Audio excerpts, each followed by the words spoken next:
Hi friends, இன்னைக்கு நான் oats கஞ்சி செய்ய போறேன். பாருங்க ஓட்ஸ் எடுத்து வச்சிருக்கிறேன். இந்த ஓட்ஸ் கஞ்சி நம்ம ஹெல்த்துக்கு ரொம்ப நல்லது. ஸ்வீட்லயும் செய்யலாம், காரமும் செய்யலாம்.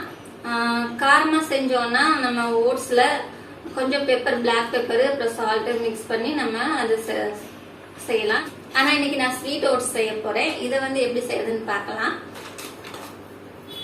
இந்த ஸ்வீட் ஓட்ஸ் செய்யறதுக்கு நான் ஃபர்ஸ்ட் ஒரு கப்ல தண்ணி எடுத்துக்கிறேன்.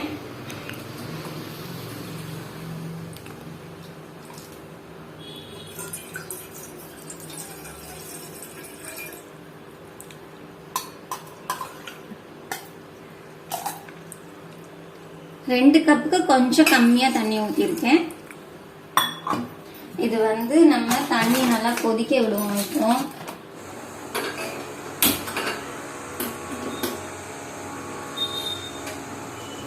இது போட்டுட்டு லைட்டா தண்ணி பபிள்ஸ் வரவுமே நம்ம ஓட்ஸ் போட்டுடலாம்.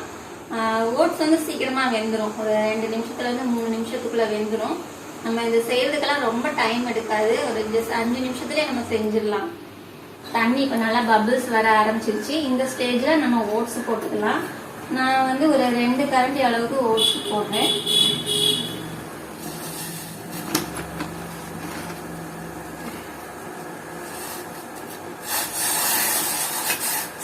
போட்டு கிண்டி விட்டு ஒரு 2 நிமிஷத்துல நல்லா வெந்துடும். இது நல்லா நம்ம ஓட்ஸ் கொதிக்கும் போது பொங்கி வந்துடும். ஸோ பொங்கி வந்ததுக்கு அப்புறம் நீங்க ஸ்டவ்வை சிம்ல வச்சுக்கோங்க. சிம்ல வச்சு ஒரு 2 நிமிஷம் நல்லா கொதிக்க விட்டீங்கன்னா நல்லா வெந்துடும். இப்போ நல்லா ஓட்ஸ் வெந்துருச்சுங்க. இதுல நம்ம பால் சேர்த்துக்கலாம். நான் ஏற்கனவே காய்ச்சி ஆற வச்ச பால் இது. இதை 1/4 லிட்டர் பால் எடுத்து வச்சிருக்கேன். இதை சேர்த்துக்கலாம்.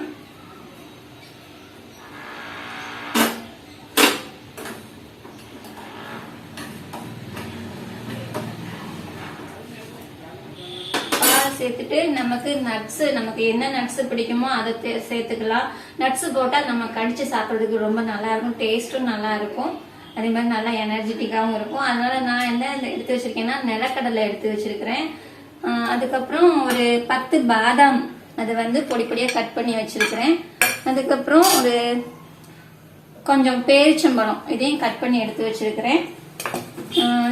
அப்புறம் வாழைப்பழம், ஒரு வாழைப்பழம் கட் பண்ணி எடுத்து வச்சிருக்கேன். இப்ப இது எல்லாத்தையும் நம்ம சேர்த்துடலாம்.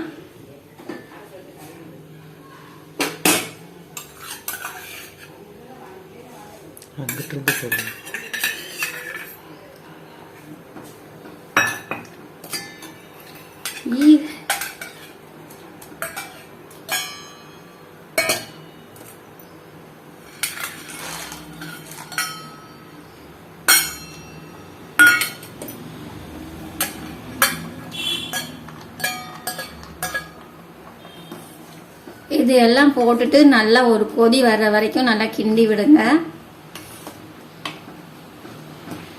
இது இந்த அளவுக்கு குழுக்குழன்னு இருக்கு. இது ஆற ஆற நல்லா கட்டி கொடுத்துரும். உங்களுக்கு ரொம்ப கட்டியா வேணும்னா நீங்க எக்ஸ்ட்ராவா நீங்க ஓட்ஸ் போட்டுக்கலாம். ஆனா இந்த அளவுக்கு குழுக்குழன்னு இருந்தாதான் சாப்பிட நல்லா இருக்கும். ரொம்ப கட்டியா செஞ்சுட்டோம்னா அது உப்புமா மாதிரி இருக்கும் சாப்பிட்றதுக்கு. உப்புமா ஸ்வீட் பண்ணோம்னா அல்வா மாதிரி இருக்கும், கஞ்சி மாதிரி இருக்காது.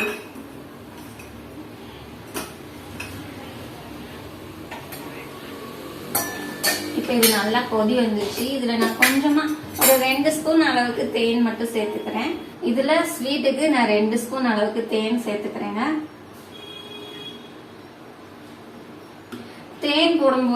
தேன் ஊத்தும் போது நீங்க ஸ்டவ் ஆஃப் பண்ணிடுங்க. ஸ்டவ் ஆஃப் பண்ணிட்டு தேன் ஊத்துங்க. கொதிக்கும் போது தேன் ஊத்த வேண்டாம். இனிப்புக்கு 2 ஸ்பூன் தேன் போதுமா? போதும். இதுல பழம் எல்லாம் போட்டிருக்கோம்ல, ரொம்ப ஸ்வீட் போட்டா திகட்டும். ஓகேங்க, இப்போ ஸ்வீட் ஓட்ஸ் ரெடி ஆயிடுச்சு. இது கொஞ்சம் ஆறுனதுக்கு அப்புறம் நம்ம டேஸ்ட் பார்க்கலாம் எப்படி இருக்குன்னு. இது ஓரளவுக்கு கொஞ்சம் ஆறிடுச்சு. இப்போ நம்ம இதை எடுத்து டேஸ்ட் பார்க்கலாம்.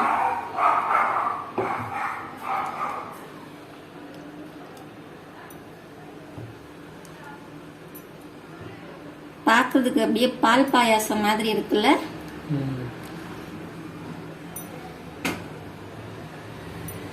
இன்னும் கொஞ்சம் ஊற்றவா? போதும், கையில் பிடிக்க முடியும். டேஸ்ட் பார்க்குறேன்.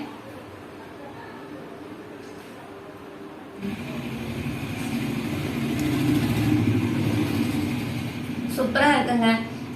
நான் தேன் மட்டும் சேர்த்ததுனால கொஞ்சம் ஸ்வீட் கம்மியாக இருந்தது. உங்களுக்கு ஸ்வீட் அதிகமாக வேணும்னா நீங்கள் நாட்டு சர்க்கரை கலந்துக்கோங்க, அது இன்னும் நல்லா இருக்கும். உங்களுக்கு எந்த அளவுக்கு ஸ்வீட் வேணும்னு நினைக்கிறீங்களோ அந்த அளவுக்கு சேர்த்துக்கலாம். இந்த ரெசிபி வந்து ரொம்பவே நல்லா இருக்கு. நீங்களும் செஞ்சு ட்ரை பண்ணி பாருங்க. எப்படி இருக்குதுன்னு கமெண்ட் பண்ணுங்க. சரிங்களா? வீடியோ பிடிச்சிருந்தா வீடியோக்கு லைக் பண்ணிடுங்க. நம்ம சேனலை சப்ஸ்கிரைப் பண்ணிடுங்க. ஓகேங்க, நெக்ஸ்ட் வீடியோவில் பார்க்கலாம். பாய்.